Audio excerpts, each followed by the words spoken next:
last year, on the night that Trayvon Martin was killed, he was headed back home to watch the NBA All-Star game. I was in Orlando the same night watching the All-Star game. And unbeknownst to me and unbeknownst to any of us, he was gunned down. Young black man walking home from the store with nothing but Skittles and iced tea. And what I find to be interesting is I see folks and they say, well, here he was, a young man, and he had some marijuana in his system, and he had gotten in trouble in school.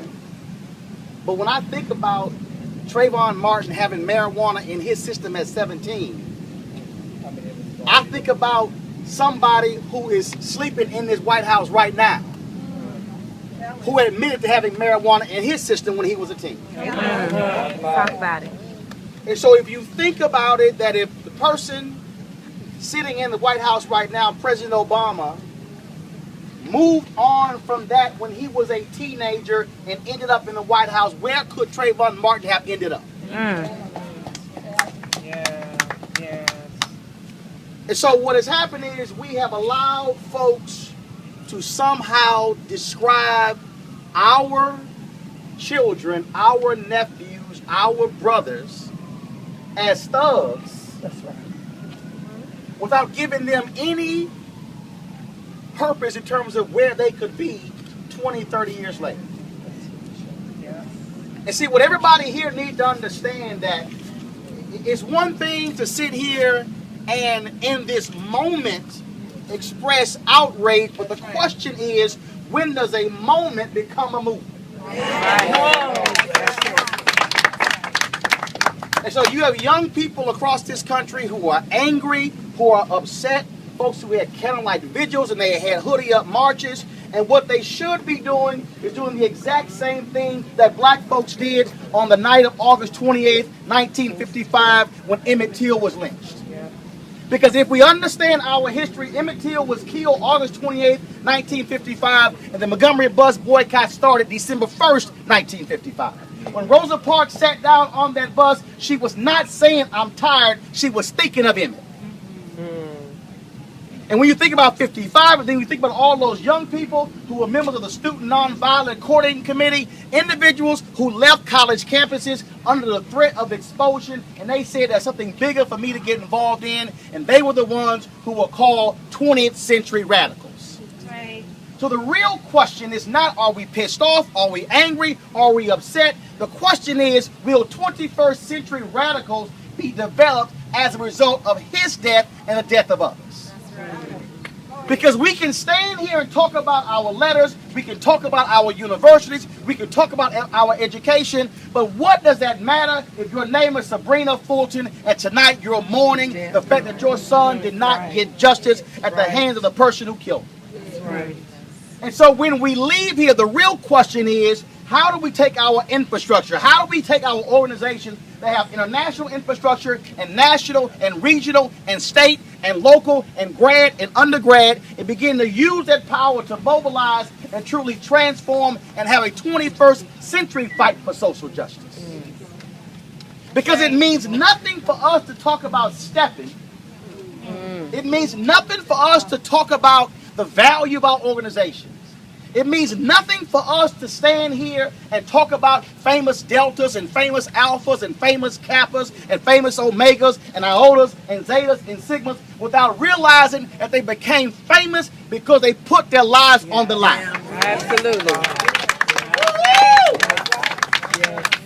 And do understand, it is even about being willing to sacrifice your job and livelihood for saying what's right. That's real. See, I got folks tweet me now and they saying, "Man, I sure wish Roland Martin was on CNN," but do understand, I went to work every day with the thought that I might get fired, and that was fine. That's why I said what I said while I was there. Right. And so here we are right now trying to figure out what's the next step. And here we are trying to figure out how do we move forward, and what it's going to require. It is going to require some intestinal fortitude that, to be honest, this generation has not had. Because we have had families, mothers and fathers, who have wanted to shield us from all of this, who have wanted to keep that from us, when the reality is, this is when this generation says, now is the time to be 21st century radical. That's right. And what that means is, what that means is, it's not just registering to vote. It's not just voting in a presidential election. Because understand, January 2017, he's gone. Yes. Right. But what it means is not ignoring state elections where stand your ground laws are passed. Absolutely. What it means is voting in those state rep, state senate, gubernatorial races where the individuals are responsible for voting rights changes. Right. And even beyond that, what it means is being willing to stand up and say, we are not going to allow another young black boy or black girl to be killed, and we are going to be silent. Yes, yes, yes. What it means that whether or not it's Trayvon in Florida, or whether it's all those brothers being killed every weekend in Chicago, or New Orleans, or St. Louis, or Baltimore, or D.C., that means that we're using our institutional power to say, no, that's not going to happen. Detroit, Michigan. And what it also says, for this generation, and this is the real test is, are you willing to be in the fight for the long haul? Because do understand, we can talk about Shuttlesworth and Fannie Lou Hamer. We can talk about King and Ella Baker. We can talk about Constance Baker Motley. We can talk about Hosea Williams and Andrew Young. We talk about those people. But do understand, when they got involved and put it on the line, they were 17, 18, 19, and 20. They were not 30 and 40. They were the same age many of us now. So the question is, can we take our youth, our vigor, our passion, our fury, our anger, and take that and channel that into a massive social justice movement that will make them proud? Yes. This is not a time for us to be cute. This is not a time for us to say, all right, I'm down with it for a couple of weeks. I'm down with it for 6 weeks. I'm down with it for 3 months. Because do understand, there's a sister here right now who is going to birth a boy. And there's a sister here right now who one day, unfortunately, might have to experience what Sabrina Fulton is experiencing. And it has to be that personal. Because do understand that Emmett Till's mother wanted that coffin open for a reason, because she wanted the world to see what happened to her baby. And today, too many of us, no, we don't want to show the picture of Trayvon Martin lying on the ground on TV because it's too unsettling. I say no. Many of us should see the picture to have it seared in our minds, just to understand that when it comes to fighting, when it comes to justice, you should think about that picture every single step of the way. And I want everybody here to understand, this is very clear, and I've said it before, I start every job with the premise I'm going to get fired anyway. And so when I talk about on Tom Joyner, we talk about on TV One, we are not going to be silent. We are not going to be afraid to challenge. And when we got to call some folks out, we will call them out. And the challenge today is also for our organizational leaders. As to whether or not they are going to be willing to get in this fight. And the challenge for you is, if our organizational leaders, be they fraternities or sororities, be they civil rights or business, if they are unwilling to be in this fight with us, then it's our job to throw them out of office and to put in people who are ready to do battle. I'm going to leave you with this, and I tweeted this earlier.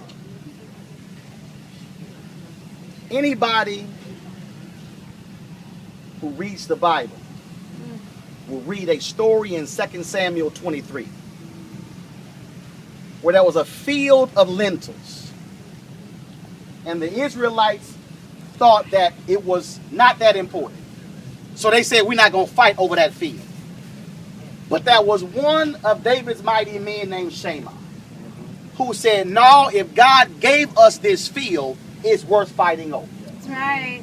And he stood there and said, I'm taking everybody on over this field of lentils. The other Israelites saw that field as simply a throwaway. Just like a lot of our folks simply see another black kid as a throwaway. A whole lot of us just see another black girl as a throwaway. My God. But somebody has to be a modern day shaman and say, no, I'm going to stand my ground. And I'm going to fight for each one of these lentils and each one of our kids. And I'm going to stand here and fight with my left hand and my right hand. And whatever you got, bring it on. But he was able to stand his ground, and the word said God was with them and he defeated them. Yes. And so for us, we should be saying today, who in our family, in our community is a lentil? And if God gave us that piece of territory, gave us that child, gave us that aunt, gave us that uncle, that cousin, that nephew, that niece, we should have the willingness to fight for them just like Shema fought for a piece of ground. So if God gave it to us, we should have the willingness to fight for it.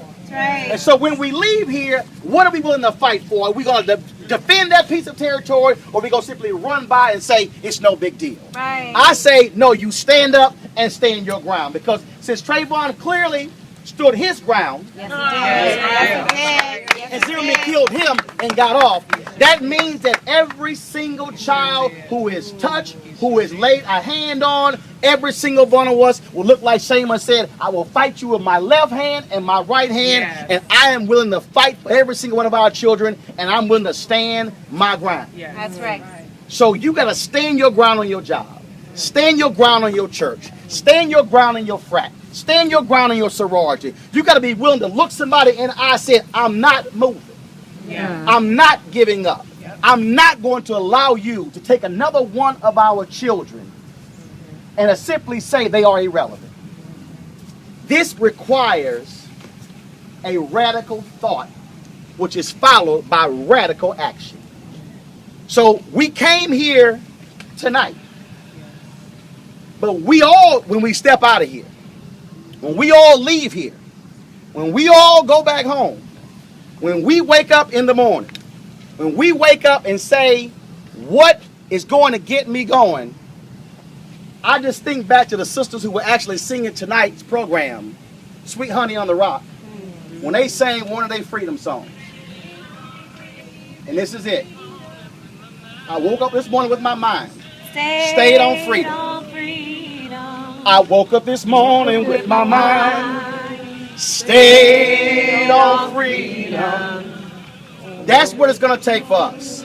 And when we do it, everyone else will follow. If they follow us with our music, they're going to follow us with social justice. If they follow us with our clothes, they're going to follow us with social justice. If they follow us with everything else that we do, and they're going to follow us when it comes to this, I say, tonight, it's time to stand your ground. Amen.